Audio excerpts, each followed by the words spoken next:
پھر اس کے بعد کہا اگر قسم کھاؤ تو پھر اس قسم کو نبھاؤ. اگر قسم کھا لیے تو اس قسم کو نبھانا آپ پر واجب ہو گیا ہے.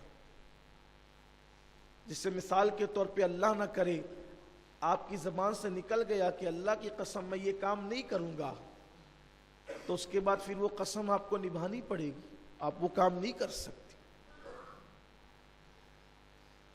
اگر آپ نے وہ کام کیا تو قسم ٹوٹ جائے گی.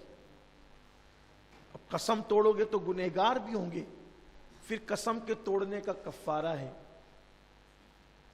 قسم کے توڑنے کا اگر ٹوٹ گئی قسم تو پھر اس کا جرمانہ یہ ہے کہ 10 مسکینوں کو 2 ٹائم کا کھانا پیٹ بھر کھلانا پڑے گا.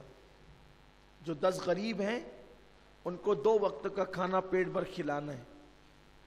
یہ نہیں کر سکتے تو ایک لباس، ایک ڈریس جو ہے کسی غریب کو دینا پڑے گا. اور وہ بھی نہیں کر سکتے تو 3 دن مسلسل آپ کو روزہ رکھنا ہے. یہ قسم کا کفارہ ہے. آپ مجھے بتائیں، میں یہاں یہ عنوان لے کر اس لیے بیٹھا ہوں کہ جلدی سے یہ عنوان ہم لوگ چھیڑتے نہیں ہیں، لیکن قوم اب اس کی طرف جا رہی ہے، ڈوب گئی ہے. گھر کے چھوٹے چھوٹے جھگڑوں میں لوگ قسم کھاتے ہیں. بلکہ اگر 100 روپے کی چپل نہیں بک رہی ہے نا تو اس کو بیچنے کے لیے لوگ قسم کھاتے ہیں. 100 روپے کے لیے چپل تو 100 روپے کی بیچ رہا ہے، اس میں کمانا اس نے کتنا ہے، 10-20 روپیہ کمانا، اس کے لیے بھی وہ قسم کھاتا ہے.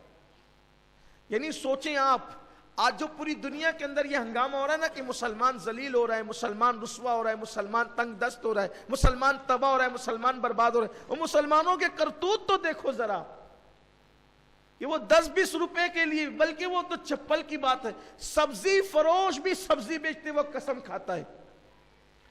اب سبزی میں اس نے منافع کمانا کتنا ہے کہ 10 روپے کا تو اس کا سودا بک رہا ہے، اس میں اس نے کمانا کتنا ہے، اس کے لیے بھی وہ اللہ کی قسم کھا رہا ہے. جبکہ قسم کے لیے اینڈ یہ ہے، یا جان کو خطرہ ہو، یا مال کو خطرہ ہو، یا عزت و آبرو کو خطرہ ہو، اس وقت قسم کھانے کا، وہ بھی سچی قسم کھانے کا حکم ہے. جھوٹی قسم کے لیے آیا کہ پوری نسل پہ اللہ لعنت کرے گا، یہ احساس ہی نہیں رہا. بلکہ کچھ لوگوں کو تو حیرت ہو رہی ہوگی کہ یہ بھی قسم کے لیے آیا ہے. قسم کے لیے حدیث میں یہ بھی ہے. وجہ یہی ہے کہ ہم نے کبھی حدیث اٹھائی نہیں، حدیث مبارکہ وہ کبھی پڑھنے کی کوشش نہیں کی.